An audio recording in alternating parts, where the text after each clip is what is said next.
When you're learning how to operate heavy equipment, one wrong move can cause damage or injuries.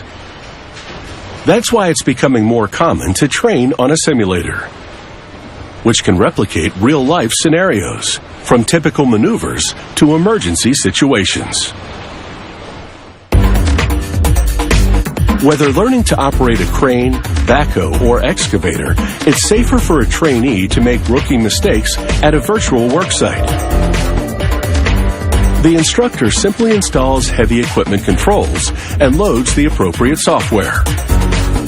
Then, the simulator is all set to replicate how the equipment maneuvers.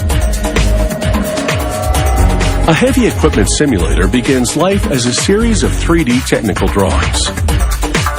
Mechanical engineering technicians plug in the details of the customer's order, including foot pedals and joysticks, to control the equipment's various movements.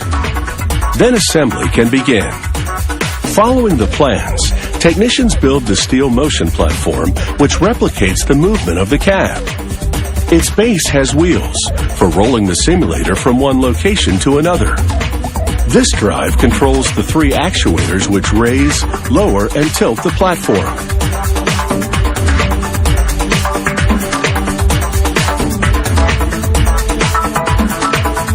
Once the technicians have installed and wired up all 3 actuators, they install the platform cover.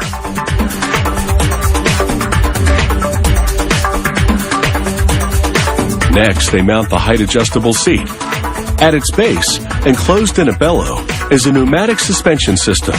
This enables the seat to realistically bounce or jerk in response to the action being simulated.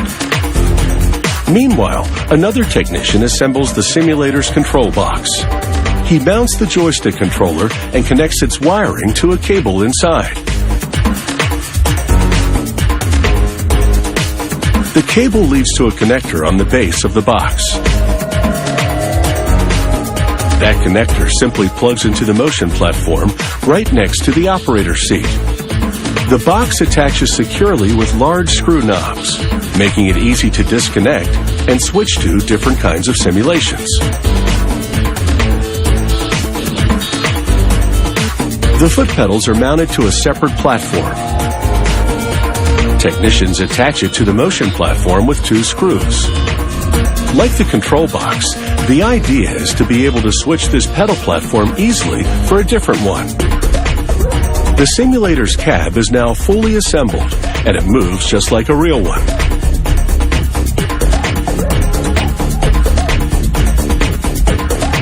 The virtual view from the cab spans 5 LCD screens to give the trainee a realistic perspective of the worksite.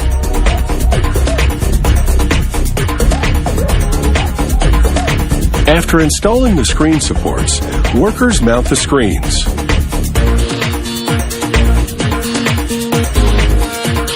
The configuration mimics the window layout of the typical cab. The simulator runs on software that's designed in-house. However, the client can further customize the program for a specific make and model of heavy equipment, or to simulate specific scenarios that might arise on a particular worksite. The simulator has 5 different computers. 3 of them run the seat movement, the screens, and a small touchscreen to the trainee's right. That screen displays the buttons, knobs, and levers of the heavy equipment's dashboard. The 4th computer calculates the physics of the simulated environment, such as the excavator's digging movement and the corresponding soil movement. The 5th computer manages the training scenarios. For instance, an instructor can program adverse weather conditions to make the exercise more difficult. To simulate a different piece of equipment, the instructor simply switches the joystick and pedals if necessary, and loads the appropriate software.